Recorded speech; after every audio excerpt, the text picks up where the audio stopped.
இன்றைக்கு ஆண்டவருடைய சமூகத்தை நாம தேட வேண்டும். அப்படி என்றால் என் அன்பு தேவ பிள்ளைகளே, இன்னைக்கு அநேக பிள்ளைகள் இயேசப்பாவை தரிசிக்கக்கூடிய ஒரு பாக்கியம் எந்த இடத்துல உங்களுக்கு கிடைக்கும்னா, நீங்க நல்லா புரிந்து கொள்ளுங்க, மற்ற இடத்துல நீங்க இயேசப்பாவை பார்க்க அது கடினமான ஒரு விஷயம். ஆனால் எங்கே ஏசப்பாவை சுலபமாக பார்த்துடலாம் தெரியுங்களா? தேவனை ஆராதிக்கிற இடத்துல நீங்கள் அங்கே பார்க்க முடியும். ஏனென்றால் வேதம் சொல்லுகிறது, தேவனோ தம்முடைய ஆலயத்திலே இருக்கிறார் என்று வேதம் சொல்லுகிறது. நல்லா புரிந்து கொள்ளுங்க.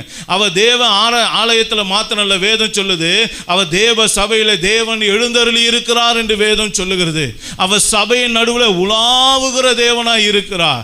அந்த சாலமோனுடைய மண்டபத்தில் அவர் உலாவி கொண்டு இருந்த தேவனாய் இருக்கிறார். என் அருமையான தேவனுடைய பிள்ளைகளே, ஏன் இன்னைக்கு தேவனுடைய சமூகத்தை தேடணும்னா, இன்னைக்கு தேவன் தங்கி தாபரிக்கிற ஒரே இடம் அவருடைய சமூகம் மாத்திரமே.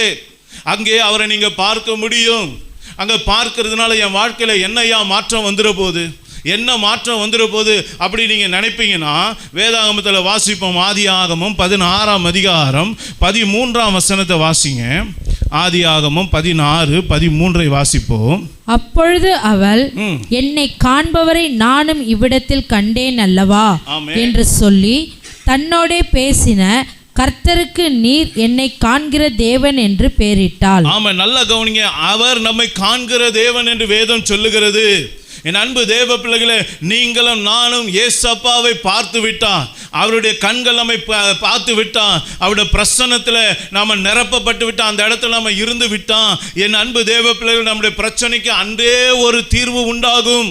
அன்றைக்கே நம்முடைய போராட்டத்துக்கு ஒரு தீர்வு உண்டாகும்.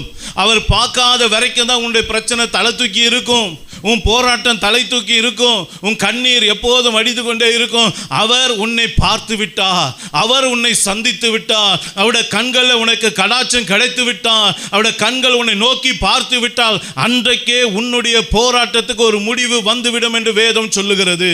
இதுதான் இந்த இடத்துல நடக்கிறது. இங்கே ஆகார் அங்கே கண்ணீரோடு அவ அலைந்து திரிந்து கொண்டு இருக்கிறான். தன்னுடைய புருஷனால் கைவிடப்பட்ட ஒரு சூழ்நிலையில், தன்னுடைய அந்த எஜமானியால துன்பப்படுத்தப்பட்ட ஒரு சூழ்நிலையில், வயிற்றில் ஒரு குழந்தையை பெற்றுக்கொண்டு அந்த வயிற்றில் கர்ப்பமாக இருந்து கொண்டு அதோடு கூட அந்த வனாந்தரத்தில் அலைந்து திரிகிற காட்சி தான் இந்த பகுதியில் சொல்லப்பட்டு இருக்கிறது. இந்த சூழ்நிலை எங்கே போகுது, என் வாழ்க்கையில் அடுத்த கட்டம் என்ன, நான் என்ன செய்ய போறேன், இந்த வனாந்தரம் தான் என் வாழ்க்கையா, அலைந்து திரிவது தான் என் வாழ்க்கையா, இந்த துக்கம் தான் என் வாழ்க்கையா இருக்க போதா, இந்த கண்ணீர் தான் என் வாழ்க்கையா இருக்க போதா, அல்லது இதே இடத்துல நான் செத்தி மடிய போகிறேன்னா என்று சொல்லி அநேக கேள்விகள் ஆகாருக்குள்ள இருந்தது. இன்னைக்கு நமக்கு கூட இருக்கிறது. என்ன ஐயா, இந்த கடன் பிரச்சனை மாட்டி இருக்குன்னு, இதே முடிவா இருக்காதா, இதுல இருந்து ஒரு விடிவு எனக்கு கிடைக்காதா,